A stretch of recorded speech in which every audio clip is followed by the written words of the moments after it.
بسم الله الرحمن الرحيم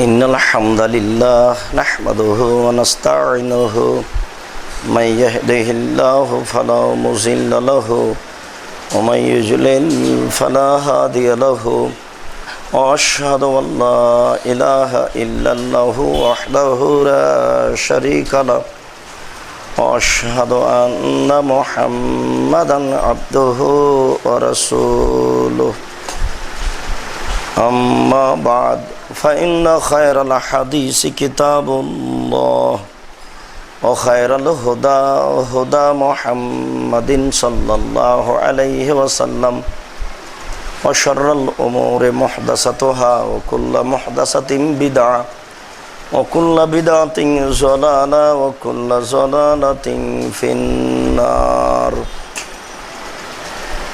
أعوذ بالله من الشيطان الرجيم. يا أيها الذين آمنوا إذا قمتم إلى الصلاة فاغسلوا وجوهكم وأيديكم إلى المرافق وامسحوا برؤوسكم وأرجلكم إلى الكعبين. عن أبي هريرة رضي الله تعالى عنه قال قال رسول الله صلى الله عليه وسلم لا تقبل صلاة من أحدث حتى يتوضأ رواه البخاري ومسلم. عن عبد الله بن عمر رضي الله تعالى عنه قال قال رسول الله صلى الله عليه وسلم لا تقبل صلاة بغير طهور ولا صدقة بغلول رواه البخاري ومسلم. সম্মানিত মসজিদের মুসল্লি, প্রশংসা আল্লাহর জন্য, শান্তি অবতীর্ণ হোক আল্লাহর রাসূলের উপর সাল্লাল্লাহু আলাইহি সাল্লাম। আমরা বিগত সময় অবগত হচ্ছিলাম অজুর গুরুত্ব, অজুর বিবরণ, অজু করলে আমাদের কি ফলাফল রয়েছে। আমরা আজকেও অজুর গুরুত্ব সম্পর্কে এবং অজুর পূর্বে মানুষের জরুরি কিছু করণীয় এ বিষয়ে আমরা গুরুত্বপূর্ণ সংক্ষিপ্ত বিবরণের চেষ্টা করব ইনশাআল্লাহ।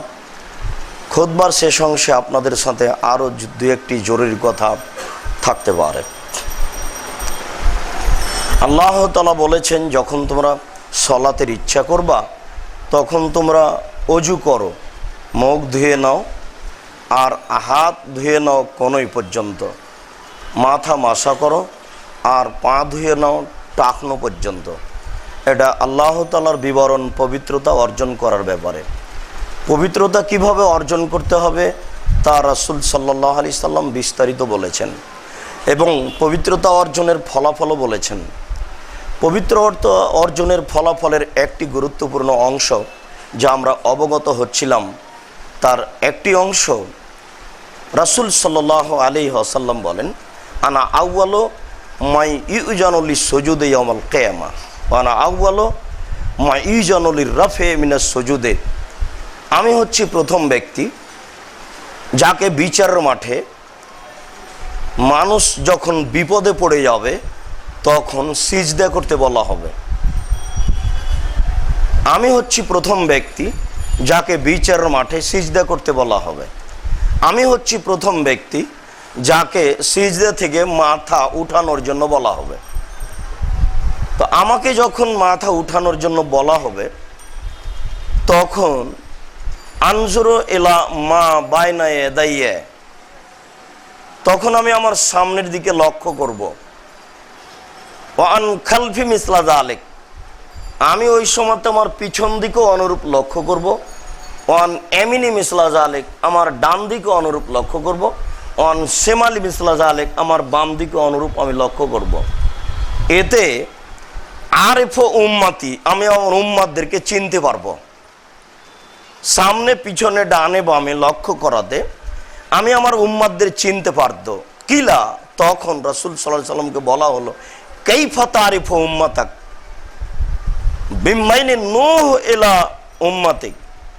এই লক্ষ কোটি মানুষ সেই নূহ আলাইহিস সালাম থেকে নিয়ে আপনার উম্মত পর্যন্ত এত মানুষ, আপনি এইসব মানুষের মাঝে আপনার উম্মতকে কিভাবে চিনতে পারবেন? একটু পরিচয় বলেন তো, কিভাবে আপনি দেখে চিনবেন যে এগুলি আমার উম্মত? তখন তিনি প্রথম বাক্যে বললেন, গুররুল মুহাজ্জালুনা মিন আসারি সুজুদ, তাদের অজুর অঙ্গগুলি চকচক করবে, ঝকমক করবে, এটা আমি দেখে বুঝতে পারবো যে এরা হচ্ছে আমার উম্মত। তাহলে অন্যান্য নবীর উম্মতের এমন হবে এটা বোঝা যায় না। তাদেরও যদি এমন হয়ে যায় তাহলে তো পার্থক্য করা যাবে না। আল্লাহ রাসূল 1 নম্বরে এটা বললেন। তিনি 2 নম্বরে বললেন যে ইন্নাহুম ইউতাউনা আমালাহুম বিআইদিম বিয়ামিনিহিম ওয়া ফি রাওয়াতিন বিআইমানিহিম, আর আমার উম্মতের সবাইকে ডান হাতে তার আমলনামা খাতা দেওয়া হবে। এটা হবে দ্বিতীয় পরিচয়। আমি এটা দেখে বুঝে নিব যে এরা আমার উম্মত। তারপরে তিনি বললেন ওয়ারিফুহুম তাসআবাইনা আইদিহিম জুরিয়াতুহুম, আরেকটা পরিচয় হচ্ছে যে তাদের ছোট ছোট বাচ্চাগুলি তাদের সামনে দৌড়াদৌড়ি করবে। এটা দেখে আমি চিনে নেব যে এরা আমার উম্মত। এই জন্য আপনাকে বলি যে ছেলে মেয়ে কম নেওয়া খুব লস। ছেলে মেয়ে কম নিলে ইহকালেও লস, পরকালেও লস। ছেলে মেয়ে বেশি হওয়াতে সামাজিক দ্বন্দ্ব যেমন দেখছেন, দ্বন্দ্ব ঠেকানোর জন্য তেমন বেশি হবে। আর আপনারা যেমন অনেক কয়েকজন মিলে অনেক টাকা ইনকাম করছেন, তা আপনার ছেলে মেয়ে বেশি হলে তারাও অনেক টাকা ইনকাম করত। আর এই কথা চূড়ান্ত সত্য যে মানুষ যত বেশি হবে টাকা তত বেশি হবে, এটা আল্লাহ রাসূল বলছেন। আর আপনি তার একেবারে জাজল্য সাক্ষী যে মোবাইলে 1 মিনিটে 4 টাকা ইনকাম হবে, সারা দিনে লক্ষ কোটি টাকা ইনকাম হবে, এটা 20 বছর পূর্বে কারো জানা ছিল না। তাহলে 20 বছর পরে আরো কত পথ বের হবে যা মানুষ আজ জানে না। আল্লাহ রাসূল বলেছেন একটা গাভীর দুধ খাবে 1 গ্রাম। আমরা 15 বছরের ব্যবধানে দেখছি যে একটা গাভীর দুধ হতো হাফ কেজি থেকে 3 কেজি, এখন একটা গাভীর দুধ হয় 3 কেজি থেকে 40 কেজি। তাহলে এটা 15 বছরের ব্যবধানে 20 বছর 50 বছর পরে একটা গাভী কত দুধ দিবে তা আপনি বলতে পারবেন না। তবে আল্লাহ রাসূল বলেছেন একটা গাভীর দুধ খাবে 1 গ্রাম। তিনি একথা বলেছেন যে একটা ডালিম খাবে একটা বংশ। আমরা দেখেছি যে ডালিম হচ্ছে 1 ছটাক 2 ছটাক, কিন্তু একটা ডালিম 1 কেজি 1.5 কেজি, এটা তো আমরা ভাবিনি। 15 বছরের ব্যবধানে এত দেখছি। আল্লাহ রাসূল বলেছেন একটা ডালিম খাবে একটা বংশ। এবং মরুভূমিতে শস্য উৎপাদন হবে, যেখানে শস্য উৎপাদন হওয়ার কোনো ধারণাই করা যায় না। মানুষের অর্থ সম্পদ কত বেশি হবে তা মানুষ জানে না। কাজেই ছেলে মেয়ে বেশি হলে মানুষের টাকা কমে যাবে, মানুষ গরিব হবে, এই কথা একেবারেই ঠিক নয়। আর ছেলে মেয়ে যদি বাল্য অবস্থায় মারা যায় তাহলে এই বাচ্চাগুলি আপনার সামনে দৌড়াদৌড়ি করবে। আর ছেলে মেয়েই যদি 1টা বা 2টা হয় তাহলে কয়টা মরে আর কয়টা থাকে?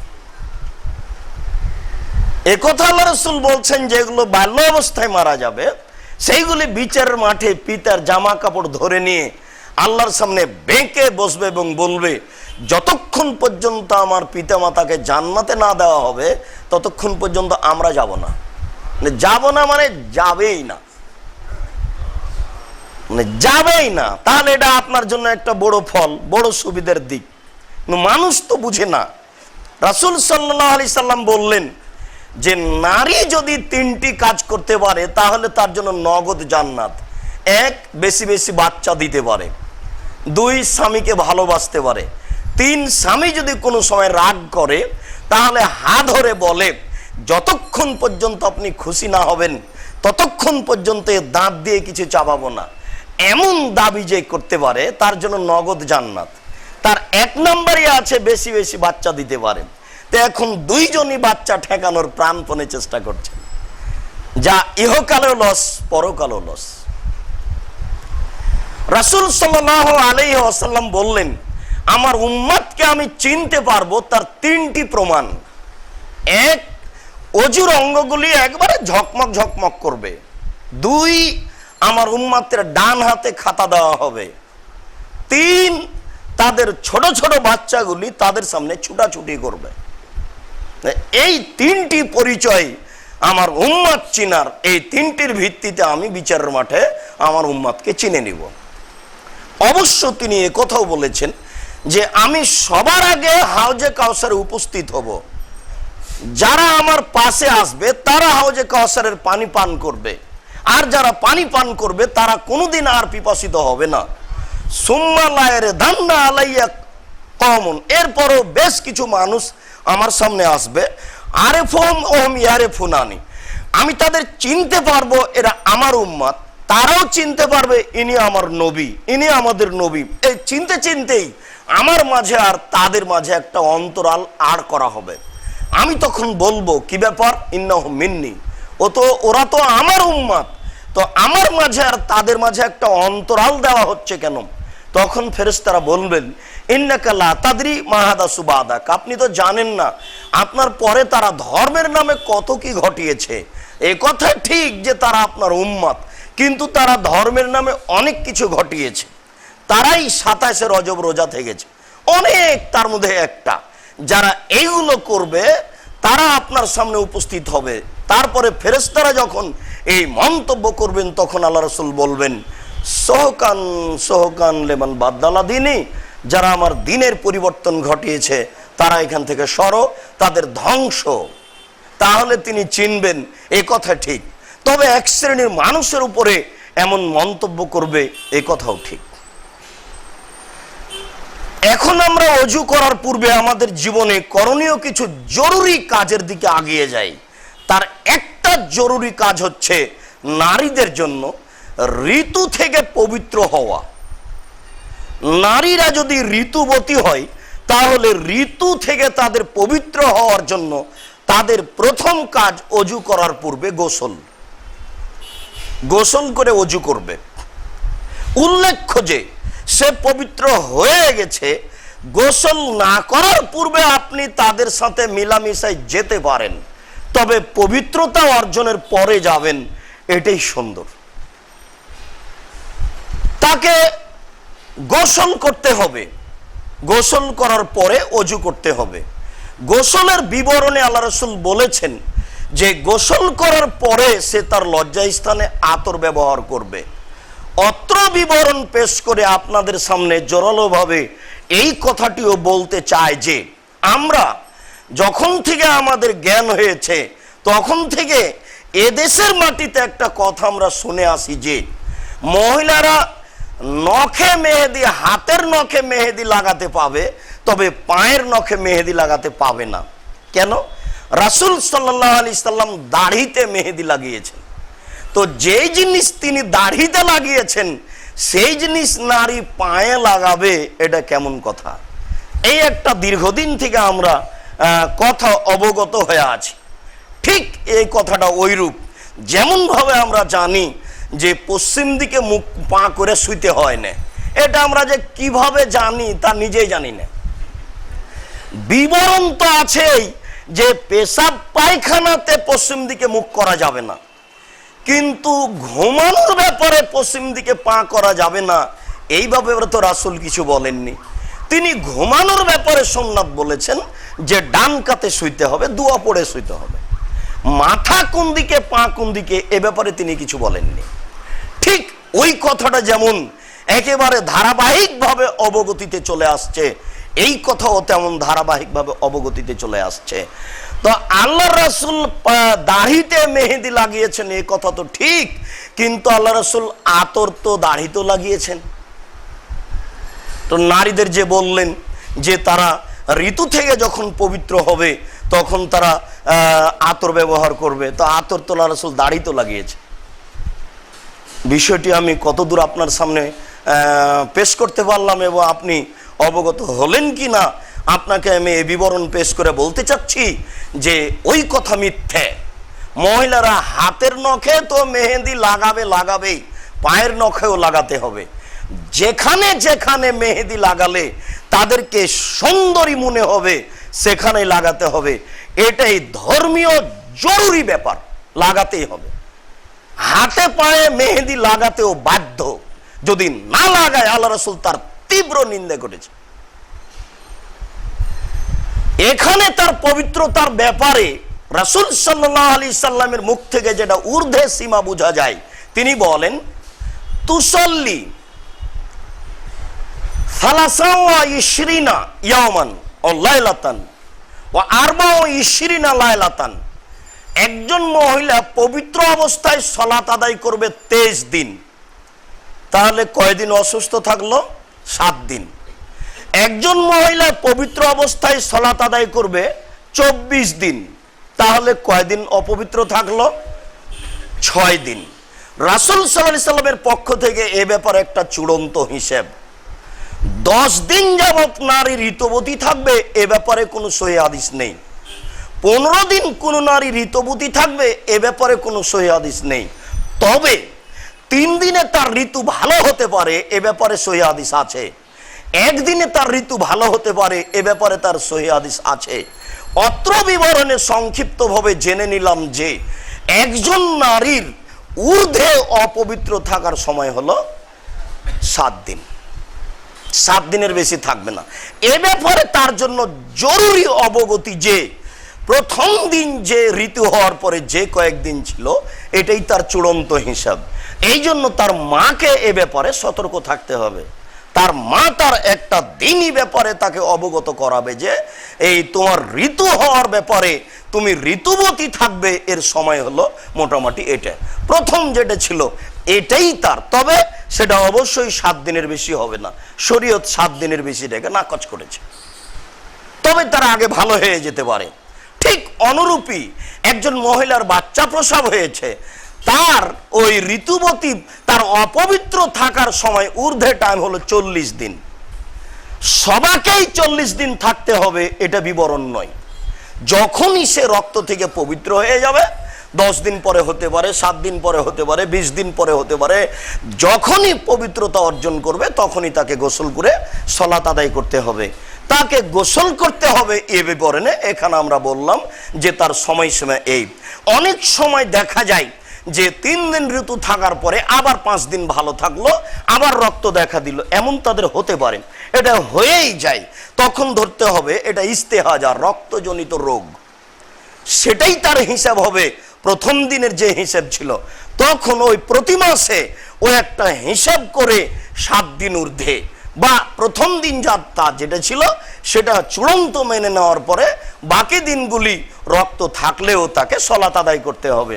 তখন সে গোসল করে অথবা অজু করে সালাত আদায় করবে। আমরা বলছিলাম যে সালাতের জন্য অজু করার পূর্বে তাকে গোসল করে নিতে হবে, গোসল করার পরে সে অজু করবে। তার পবিত্রতার একটি বিবরণ। আমাদের পবিত্রতার আরেকটি জরুরি বিবরণ যে পেশাব পায়খানার প্রয়োজন হয় মানুষের, মানুষ মাত্র এটা স্বাভাবিক হয়েই থাকে। এখানে পবিত্রতা অর্জন করার কয়েকটি গুরুত্বপূর্ণ বিষয়, বিশেষভাবে একটি হচ্ছে পবিত্রতা অর্জন করা ফরজ গোসলের জন্য গোসল করে, আর একটি হচ্ছে পবিত্রতা অর্জন করা জুমার দিন গোসল করে। জুমার দিন গোসল করতে হবে এ ব্যাপারে জরুরি রাসূল কিছু বলেননি, তবে আল্লাহ রাসূল বলেছেন যে আল গোসলু ওয়াজিবুন ইয়াউমাল জুমা আলা কুল্লি মুহতালিম। যারা যুবক যুবতী তাদের জন্য জুমার দিন গোসল করা জরুরি। অত্র হাদিসে জরুরি শব্দ উল্লেখ হয়েছে। অন্য এক বর্ণনায় এসেছে ওয়াইনি ইয়াতাওয়াদ্দা ফাবেহা, জুমার দিন যদি অজু করে তো ভালো, আর জুমার দিন যদি গোসল করে তাহলে উত্তম।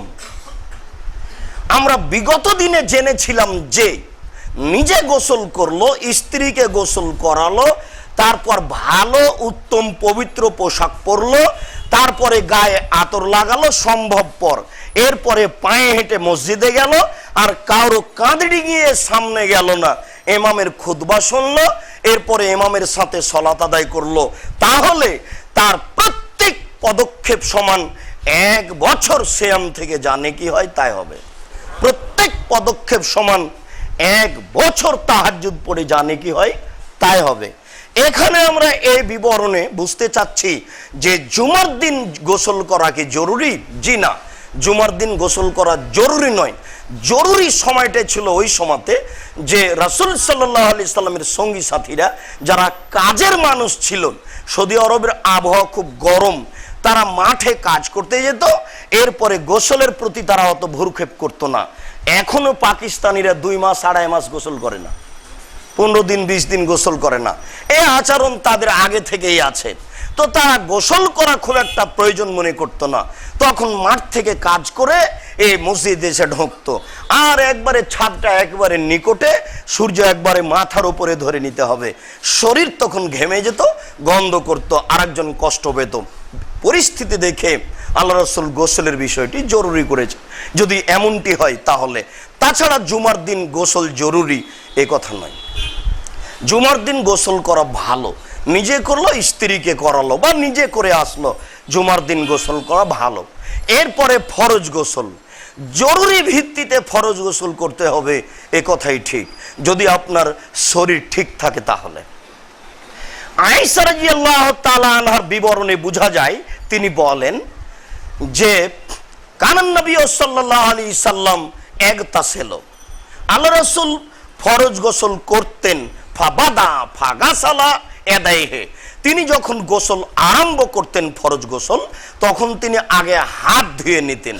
হাত ধুয়ে নেওয়ার পরে লজ্জায় স্থান ধুয়ে নিয়ে হাতটা মেজে নিয়ে ইয়াতাওয়াদ্দাউ কামা ইয়াতাওয়াজ্জু লিস-সালাহ, তিনি ওযু করতেন সলাতের ওযুর মতো, তবে তিনি পা ধৌত করতেন না। ওযু করতেন সলাতের ওযুর মতো, তবে তিনি পা ধৌত করতেন না। এরপরে আয়েশা রাদিয়াল্লাহু তাআলা আনহা বলেন, সুম্মা ইদখুলু আসাবিহু ফিল ইনাই, তারপর তিনি হাতটা আঙ্গুলটা পানিতে ডুবিয়ে দিতেন। এরপর পানি হাতে বা নিয়ে অঞ্জলিতে নিয়ে তিনি ওই পানি তার মাথার চুলে দিয়ে ইউখাল্লিলু বিহা রাসাহু ওসুলা রাসিহি, তিনি তার মাথার চুলের গোড়া গোড়ায় পৌঁছে দেওয়ার চেষ্টা করতেন। নারীকে তার চুলের খোপা খুলতে হবে এ ব্যাপারে জরুরি কোনো বিবরণ নেই, তবে তিনি চুলের গোড়াতে পানিটা পৌঁছার চেষ্টা করতেন। এরপরে আয়েশা রাদিয়াল্লাহু তাআলা আনহা বলেন, সুম্মা, এরপরে তিনি ইয়াতানাওয়ালু সালাসা গারাফাতিন, 3 অঞ্জলি পানি নিতেন, ও ইয়াসুব্বু আলা রাসিহি, মাথার উপরে ঢেলে দিতেন। সুম্মা ইয়াসুব্বুল মা আলা সাইরে জাসাদিহি, এরপরে পুরো শরীরে পানি ঢেলে দিতেন। উল্লেখ্য যে আপনি অজু করার পরে গোসলখানায় অজু করার পরে আপনি নল ছেড়ে দিলেন মাথায়, আপনি শরীর সম্পূর্ণ ধুয়ে নিলেন, এতে গোসল হয়ে যাবে, কোনো সমস্যা নেই। তবে বালতিতে পানি আছে, তখন আপনি ফরজ গোসল এই পদ্ধতিতে করবেন, এটাই সুন্নাত। উল্লেখ্য যে আয়েশা রাদিয়াল্লাহু তাআলা আনহা বলেন, কুনতু আগতাসিলু আনা ওয়ান নবী সাল্লাল্লাহু আলাইহি সাল্লাম ফি ইনাইন ওয়াহিদ, আমি এবং আল্লাহর রাসূল একটি পাত্রে গোসল করতাম। লাইসা বাইনিহি ওয়া বাইনাহু, আমার মাঝে আর তার মাঝে কোনো অন্তরাল থাকতো না। উল্লেখ্য যে ঘেরা যদি গোসলখানা হয়, গোসলখানা থেকে বাইরে কিছু দেখা যায় না, এমন যদি গোসলখানা হয়, তাহলে আপনার পরনে কাপড় থাকা জরুরি নয়। ছায়া হোক, লুঙ্গি হোক, গামছা হোক, কোনো কিছুই থাকা জরুরি নয়। আপনি রাখেন সেটা আপনার ব্যাপার, তবে রাখতে হবে, শরীয়ত এমন কিছু আপনাকে বলেনি। আয়েশা রাদিয়াল্লাহু তাআলা আনহা বলেন, এই সময়ে আমরা উভয়ই গোসলখানাতে একসাথে থেকে একটি পাত্র থেকে পানি উঠাতাম। পানি উঠানোর সময়তে আমার হাত তার হাতের সাথে, আমার বাটিটা তার বাটির সাথে ধাক্কা খেয়ে যেত। তখন আমি বলতাম, দালি দালি, আরে ছাড়েন তো, আমি আগে পানি নি। তখন উনি বলতেন, আরে তুমি ছাড়ো, আমি আগে পানি নি। এরকম একটা পরিবেশ আমাদের গোসল করার সময় থাকতো। অজু করে যেহেতু গোসল শুরু হয়েছে, আপনার পরনে কোনো কাপড় নেই, গোসল শেষ করলেন, এই অজুতেই সালাত হবে। জরুরি যে হাঁটুর ওপরে কাপড় উঠে গেলে অজু নষ্ট হয়, এ কথা মিথ্যে। বাচ্চাকে দুধ খাওয়ালে অজু নষ্ট হয়, এ কথা মিথ্যে। কুকুরে কাপড় ছেড়ে নিলে অজু নষ্ট হয়, এ কথা মিথ্যা। মাথা থেকে কাপড় পড়ে গেলে অজু নষ্ট হয়, এ কথা মিথ্যা। খিলখিল করে হাসলে অজু নষ্ট হয়, এ কথা মিথ্যা। আপনার এখানে আপনার সাথে একটা জরুরি কথা, যে হাদিসে এসেছে, সহিহ হাদিসে, যে অজু করার পরে যদি লজ্জা স্থানে হাত পড়ে তাহলে অজু ভেঙে যাবে, একটি বর্ণনা। আর একটি বর্ণনা হচ্ছে এই যে ওই অঙ্গ মানুষের শরীরের একটা অঙ্গ, অজু ভাঙবে না। এই সময়ে বিদ্বানগণ বলতে চেয়েছেন যে, মাঝহাবিগণ বলছেন যে কোনো সমস্যা নেই, এতে অজু ভাঙবে না। ইমাম শাফিঈ রাহিমাহুল্লাহ বলছেন যে না, এটা যখন হাতের সাথে কোনো অন্তরাল থাকবে, কাপড় থাকবে, তখন অজু ভাঙবে না। আর যদি অন্তরাল না থাকে তাহলে অজু ভেঙে যাবে। নাসিরউদ্দিন আলবানী রাহিমাহুল্লাহ বলছেন এই বিবরণগুলি হাদিসের একেবারে সরাসরি উল্টা।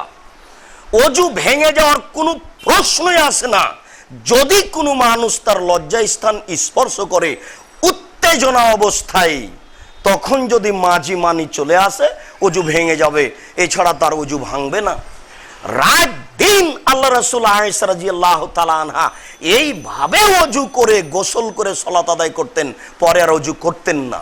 এই একাধিক সহিহ হাদিসের বিপরীত হয়ে যায় ওই বিবরণ। কাজেই শরীরের কোন অঙ্গে হাত লেগে গেলে অজু ভেঙে যাবে এ কথা ঠিক নয়। উত্তেজনা অবস্থায় হাত লেগে গেলে অজু ভেঙে যাবে এ কথাই ঠিক। বিবরণে আপনাকে জরুরিভাবে এ কথা বলতে চাইলাম যে আপনার পরনে যে সব কাপড়গুলি ছিল সেগুলি ধুয়ে ফেলতে হবে, এটাও নয়। বিছানের চাদরটা ধুইতে হবে, এটাও নয়। ও তো তাহলে একটা হিন্দুর মতো হয়ে গেল। আপনাদের বাড়ির পাশে হিন্দু বাড়ি ছিল, আপনারা তো দেখেছেন, খুব সকালে সকালে ওই হিন্দু মহিলার চুলার পাশটা লিপেছে, চুলার পাশটা লেপে চলে গেছে কলসটা নিয়ে নদীর ঘাটে, একবারে খুব সকালে। আমরা নদীতে যেতাম সকালে, বুঝতে পারতাম না যে ঘটনা কি এরা কেন সকালে এইভাবে আসে, তাদের এটা হলো গতি। তা আমরা তো আর এমন মানুষ নই যে এমন কিছু করতে হবে। দিনাজপুরে জনৈক হাই স্কুলের হেডমাস্টার বলছেন, আব্দুর রাজ্জাক সাহেব আপনাকে একটা গোপন কথা বলি, এই যে আমার খাট থেকে বাহির দরজা পর্যন্ত চট বিছানো আছে, কেন জানেন? এই জন্য চট বিছানো আছে যে স্ত্রী মিলনের পরে এই পা, খালি পা মাটিতে রাখা যাবে না। খালি পা যদি মাটিতে রাখি তাহলে মাটি অভিশাপ করবে। তো এই বিছানা থেকে নিয়ে বাহির দরজা পর্যন্ত চট বিছানো আছে, আর চট যেখানে শেষ সেখানে স্যান্ডেল আছে। বাস আমার পা আর মাটিতে পড়লো না। এটা হচ্ছে আপনার হিন্দু আনা একটা শিরকি কথা।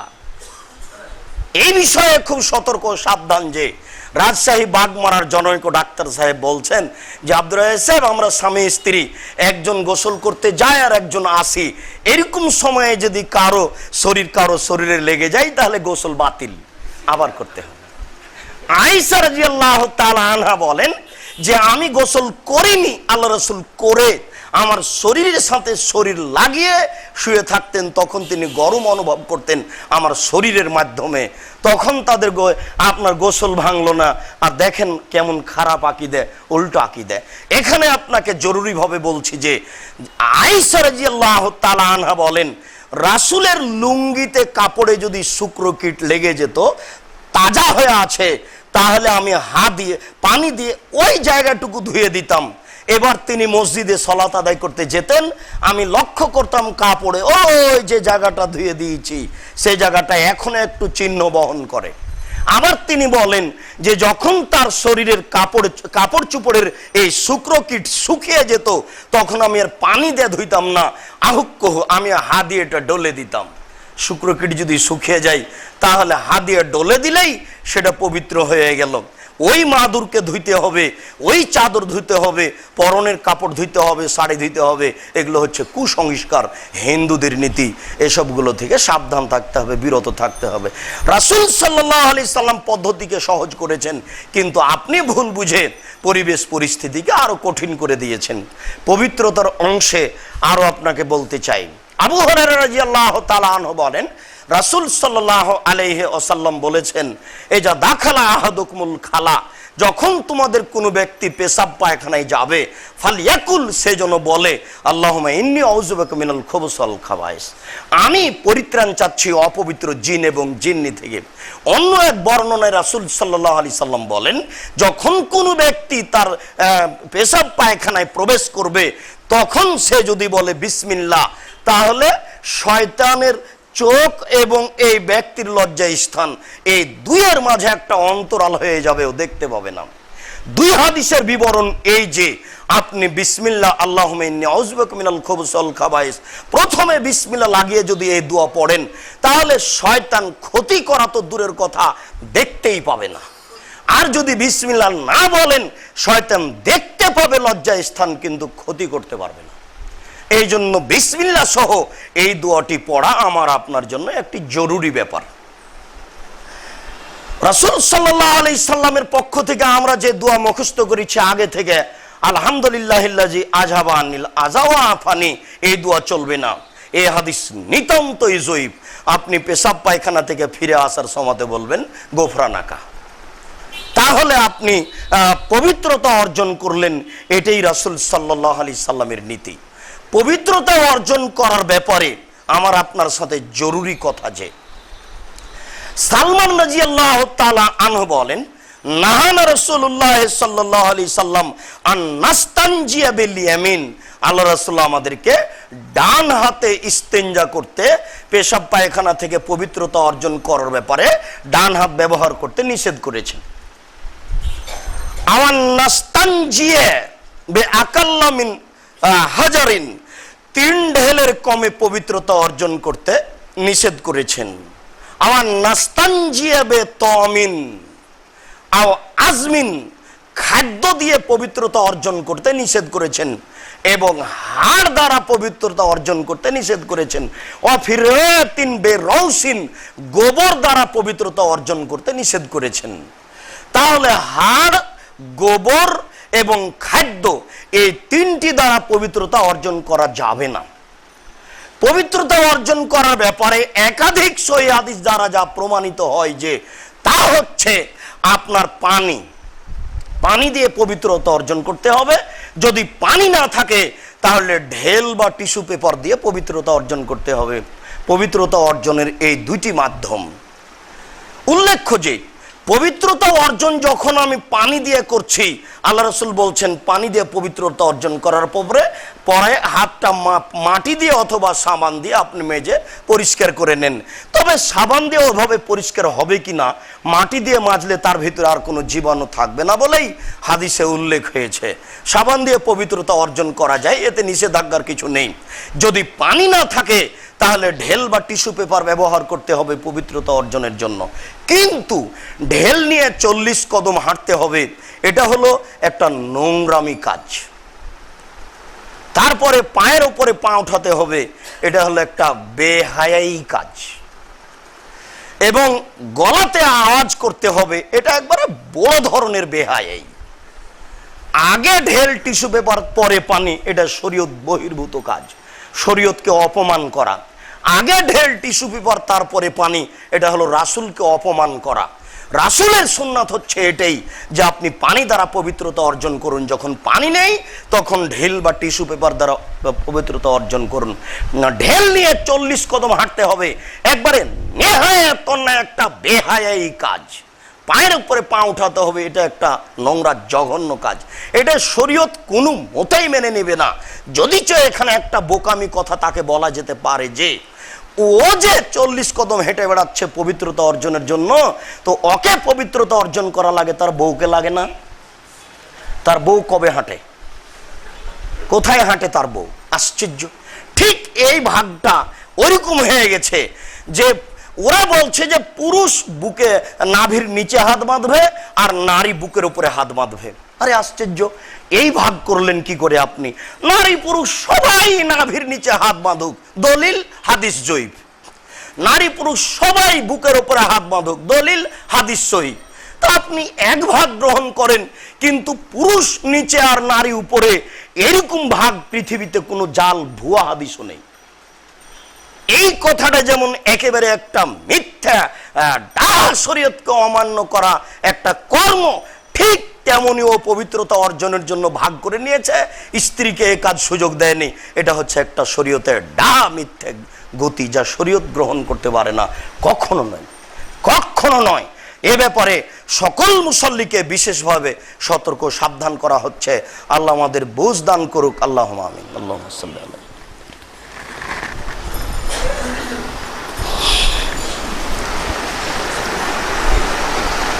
হুযায়ফা রাদিয়াল্লাহু তাআলা আনহু বলেন, রাসূল সাল্লাল্লাহু আলাইহি ওয়াসাল্লাম বলেছেন, ফুজ্জিলনা আলান নাস বিসালাসিন, পৃথিবীর সকল মানুষের উপরে আমার উম্মতকে বিশেষ 3টি মর্যাদা দেওয়া হয়েছে। পৃথিবীর কোনো মানুষকে এই মর্যাদা দেওয়া হয়নি, তা হলো পবিত্রতা অর্জনের ব্যাপারে।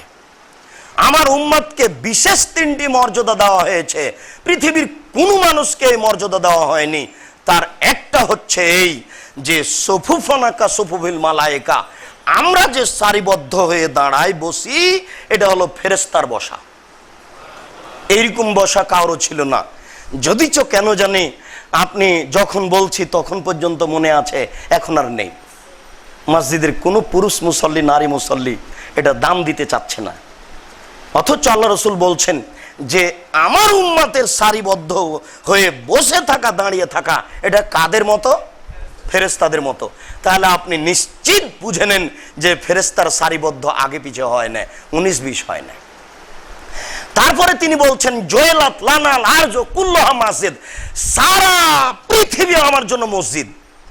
যেখানে সালাতের সময় হবে সেখানে নামাজ পড়ে নিব, কোনো সমস্যা নেই। বিগত কোনো উম্মতের এটা সুযোগ ছিল না, তাদেরকে মসজিদে গিয়েই সালাত আদায় করতে হবে। ওয়া জয়লাত লানা তুরবাতুহা তাহুরান, এই সারা পৃথিবীর মাটি আমার উম্মতের জন্য পবিত্রতা অর্জনের মাধ্যম। এজা লাম এজিদিল মা, যখন পানি পাবে না, যখন পানি পাবে না তখন মাটি দিয়ে পবিত্রতা অর্জন করবে। অজুর জন্য, গোসলের জন্য। অজুর জন্য যা, গোসলের জন্য তা।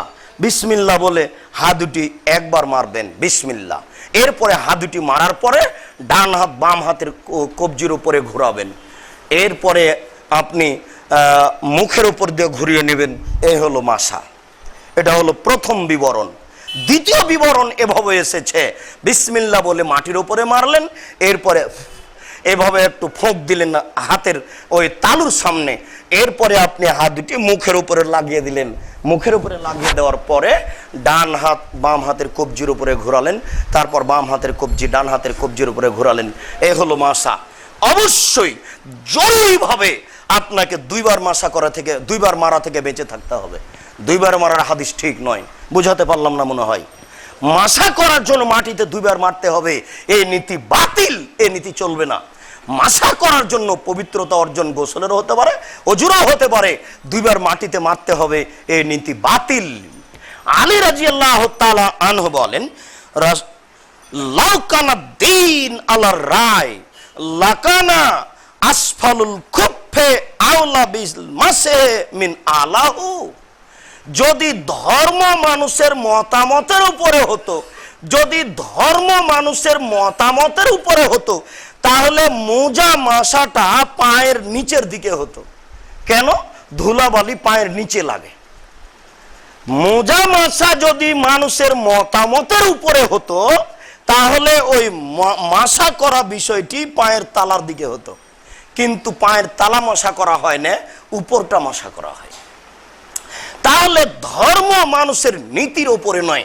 এরপরে তিনি বলছেন, রাইতু রাসূলুল্লাহ সাল্লাল্লাহু আলাইহি সাল্লাম ইয়ামসাহু খুফাইহা আলা জাহির কাদামাইহি, তিনি তার 2 মোজা মাসা করতেন তার পায়ের উপর দিক হতে। উল্লেখ্য যে মোজার আরবি হচ্ছে খুফ। যারা বলেছে যে চামড়ার মোজা হলে মাসা চলবে, তারা একটা মিথ্যা কথা বলেছে ধর্মের নামে। কাপড়ের মোজার জন্য ভিন্ন আরবি, চামড়ার মোজার জন্য ভিন্ন আরবি, এই শব্দ আল্লাহ রাসূল উল্লেখ করেননি। কিয়ামত পর্যন্ত যার নাম মোজা, মাটির হোক আর চামড়ার হোক আর লোহা লাক্কড়ের হোক আর সুতার হোক, যে জিনিসেরই পৃথিবীতে যারা মোজা হিসাবে ব্যবহার করবে তার উপরে মাসা করবে, এটাই শরীয়ত। কখনো যেন কোনো নীতি কোনো মানুষের মন্তব্য যেন আপনাকে পরিবর্তন করতে না পারে। উল্লেখ্য যে আপনি মোজা দুটো যখন ঢুকিয়েছেন তখন অজু করে ঢোকাতে হবে। অজু না করে যদি মোজা ঢুকিয়ে থাকেন, এবার আপনি অজু করছেন, মোজার উপরে মাসা করবেন, এটা চলবে না। কথা যে বুঝাতে পারলাম কি না? যদি কোনো জায়গায় অস্পষ্ট থেকে যায় তাহলে আবারও বলবেন। তবে এখানে যেটা জোরালোভাবে আপনাকে বলছি, পৃথিবীতে মোজার পার্থক্য যে বিবরণ, এটা একটা মিথ্যে বিবরণ। যেই জিনিসেরই মোজা হোক তার আরবি হলো খুব। লোহা, লাক্কড়, মাটির, পাথর, ইট, সুতা, চামড়া, যার দ্বারা মোজা তৈরি হবে সেই মোজার উপরে মাসা চলবে, এটাই শরীয়ত। এ ব্যাপারে রাসূল সাল্লাল্লাহু আলাইহি সাল্লাম কোনো বিবরণ আপনার সামনে পেশ করেননি। রাসূল সাল্লাল্লাহু আলাইহি সাল্লামের ওযু করার পূর্বে আর একটি গুরুত্বপূর্ণ কথা, যে রাসূল সাল্লাল্লাহু আলাইহি সাল্লাম বলেছেন যে মানুষের সালাত কবুল হবে না যার ওযু ভেঙে গেছে, যতক্ষণ পর্যন্ত ওযু না করছে। আল্লাহ রাসূল বলছেন, লা লা তুকবালু সালাতুন বিগাইরি তাহুরিন ওয়ালা সাদকাতুন মিন গুলুলিন। আমানতের খেয়ানত করে দান করলে নেকি হয় না। 10-এর পয়সা আত্মসাৎ করে, ঘুষ দিয়ে, মিথ্যে সিগনেচার দিয়ে কোটি টাকা ইনকাম করে মসজিদ মাদ্রাসায় দান করে নেকি হয় না। ঠিক ওযু ছাড়া যেমন নামাজ কবুল হয় না, ওযু ছাড়া যেমন নামাজ কবুল হয় না, অবৈধ পয়সা দান করে তেমন নেকি হয় না। দুটা নাকচ শব্দ আল্লাহ রাসূল দুটাই পাশাপাশি বলে দিয়েছেন। ওযুর আমাদের সালাত আদায়ের জন্য জরুরি।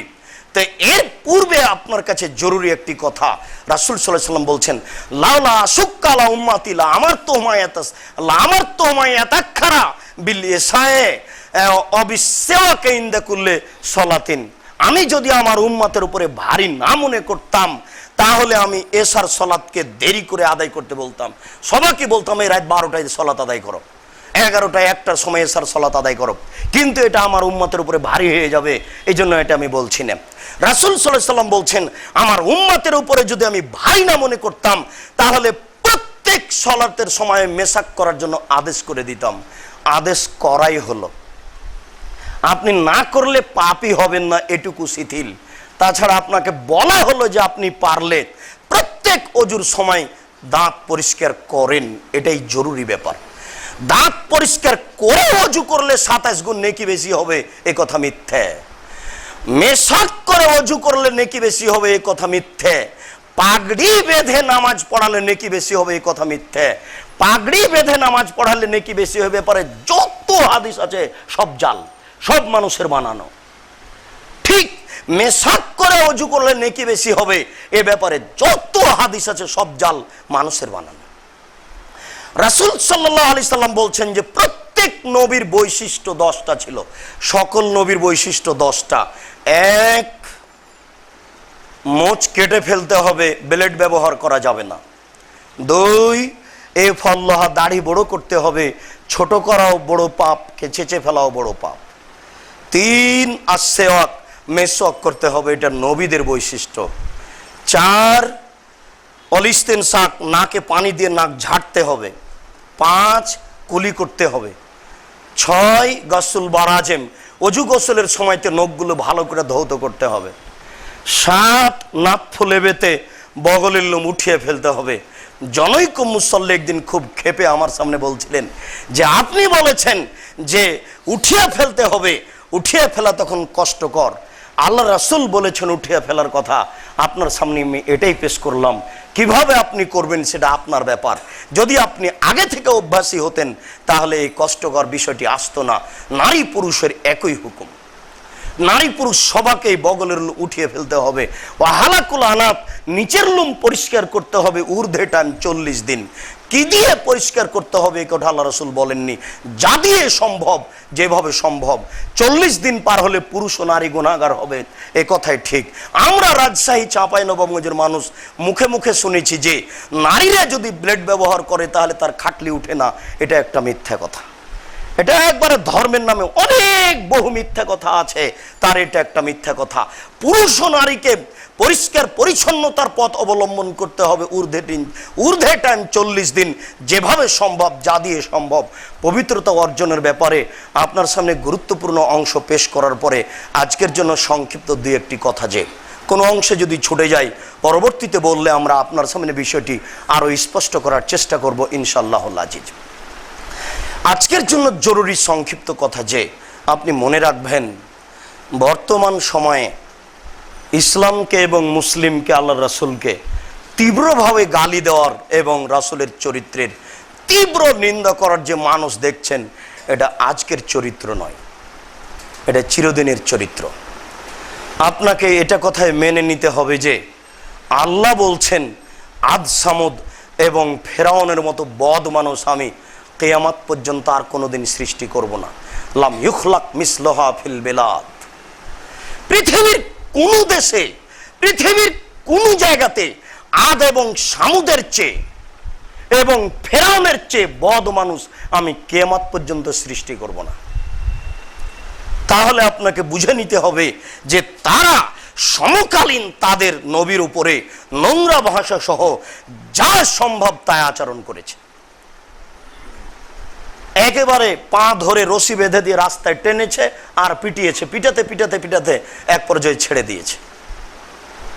মুখের ভাষা যা চলেছে চলেছে এবং এভাবে শাস্তি দিয়েছে। চিরাচরিত এটা নবীর নীতি। আমার নবী সাল্লাল্লাহু আলাইহি সাল্লামের সাথে দুই একটি কথা। আল্লাহ রাসূল ওই তায়েফে গেলেন দাওয়াত দিতে, দিয়ে কি ভাষায় তিনি দাওয়াত দিলেন তা বোঝা যায় না। তবে আয়েশা জিজ্ঞাসা করলেন, আল্লাহ রাসূল আপনার জীবনে সবচেয়ে কঠিন দিন কোনটা বলেন তো? তখন বললেন উনি যে, দেখো আয়েশা, আমি ওসাইদ ইবনে কোলাইলের কাছে দাওয়াত দিতে গেছিলাম তায়েফে, ওর বাড়িতে। তো ও আমাকে যা বলল তারপর আমি উঠে চলে আসলাম, অনেক পথ আসলাম, ওই আপনার কারণ বাজারে চলে আসলাম মোহাম্মদপুর থেকে। কারণ বাজারে গিয়ে আমার চেতনা ফিরল, কি ব্যাপার, আমি কেন এখানে? দেখি আমার মাথার উপরে মেঘের ছায়া, মেঘ দাঁড়িয়ে আছে। তার মানে ওই বাড়ি থেকে উঠে এই কারণ বাজার পর্যন্ত যে এসেছি, এতক্ষণই সময় আমার কোনো জ্ঞান ছিল না। তার কথা এত খারাপ ছিল, সে আমার সাথে এত মন্দ আচরণ করেছেন। ওই সময়তে জিবরাইল আমাকে বললেন যে, বলেন, শুধু খালি অনুমতির অপেক্ষা আছে, আপনি অনুমতি দিলে ওসাইদ বিন কোলাইলের গ্রামকে, এলাকাকে একবার পাহাড় তুলে নিজে চাপিয়ে দেব। তখন আল্লাহ শুনলেন, না এটা লাগবে না, এটা আমি চাচ্ছি না। আল্লাহ রাসূল ওমর, আবু বকর সিদ্দিক গেলেন ইবনু সাইয়াদের সাথে সাক্ষাৎ করতে, ওই নাকি দাজ্জাল। তো ইবনু সাইয়াদ গুনগুন গুনগুন করে কি বলছে, আল্লাহ রাসূল একটু খেজুর গাছের আড় দিয়ে দিয়ে যাচ্ছেন, ও যেন দেখতে না পায়। চট করে ওর মা দেখে নিয়েছে, এই তো মোহাম্মদ। তখন বলছে যে, ইবনু সাইয়াদ, এই যে মোহাম্মদ এসেছে। তো চট করে গুনগুন শব্দ বন্ধ করতে লাফ দিয়ে দাঁড়িয়ে গেছে। তখন আল্লাহ রাসূল বলছেন, এই বল আমি কে? বলে, আপনি নবী।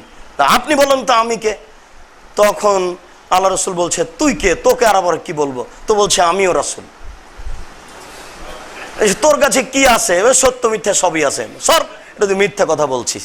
তখন উমর রাদিয়াল্লাহু তাআলা বলছেন, অনুমতি দেন, দিয়ে দিয়ে একটু। তখন আল্লাহ রাসূল বলছেন যে, উমর, যদি দাজ্জাল হয় তাহলে তো তুমি মারতে পারবে না, ওটা মারবে ঈসা আলাইহিস সালাম। আর দাজ্জাল যদি নাই হয়, তাকে মেরে কি লাভ? আপনাকে আমি একটা বিবরণ শোনাচ্ছি। এই ছেলে, তুমি অত ক্ষিপ্ত হয়ে উঠলে কেন? তুমি ভুল বুঝেছ, সেটাই তোমাকে আমি বুঝাচ্ছি। এটা বুখারী মুসলিমের হাদিস।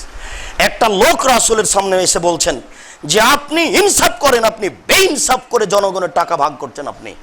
তখন আল্লাহ রাসূল বলছেন, বলো কি তুমি? আমি পৃথিবীতে সবচেয়ে বড় ইনসাফপর মানুষ, আমার চেয়ে কেউ ইনসাফপর হবে না। তখন উমর বলছেন যে, আল্লাহ রাসূল বলেন, একে একটু মেরে দিই। তখন আল্লাহ রাসূল বলছেন, না। আল্লাহ রাসূলের মুখের ওপরে বলছে যে বেইনসাফ। আল্লাহ রাসূল তাকে মারতে দিলেন না। বুখারী মুসলিম। হাতিব ইবনে বালদা একটা রাসূলের বিরুদ্ধে পত্র লিখেছিলেন, গোপন কথা রাসূলের জানিয়ে মুশরিকদের কাছে।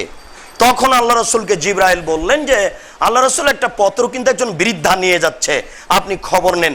তখন আল্লাহ রাসূল বললেন, এই শোনো আলী, মারসাদ, তোমরা যাও, ওই হেঁটে চলে যাও রওজায়ে খাক, কারণ বাজারে যাবা, ওখানে একটা মেয়ে মানুষ পাবা বৃদ্ধা, ওর কাছে একটা পত্র আছে, সংগ্রহ করতে হবে। এবার দুইজন, তিনজন, চারজন ছুটলেন, ছুটতে ছুটতে ঠিক একবারে রওজায়ে খাকে দেখছেন একজন বৃদ্ধা মহিলা। এই তোমার কাছে একটা পত্র আছে, দাও। জি না, আমার কাছে পত্র নেই। আছে অবশ্যই। না, নেই। দেখো, যদি পত্র না দাও তাহলে তোমার পরনের কাপড় খুলে নিয়ে তোমাকে ল্যাংটা করে পত্র বের করব। পত্র বিবরণ দ্বারা বোঝানো হয়েছে যে জরুরি কারণে কোনো নারী নগ্ন হতে পারে, ডাক্তারের কাছে এইভাবে আশ্রয় নিতেও পারে। তখন মহিলা দেখলো, নিরুপায় পত্রটা বের করে দিল। আল্লাহ রাসূল বলছেন, হাতিব বিন আবি বালদা এভাবে পত্র লিখলে কেন? তখন উমার বলছেন যে আপনি অনুমতি দেন না মারে দিই? না, আগে বিষয়টি জানো, মারতে হবে না।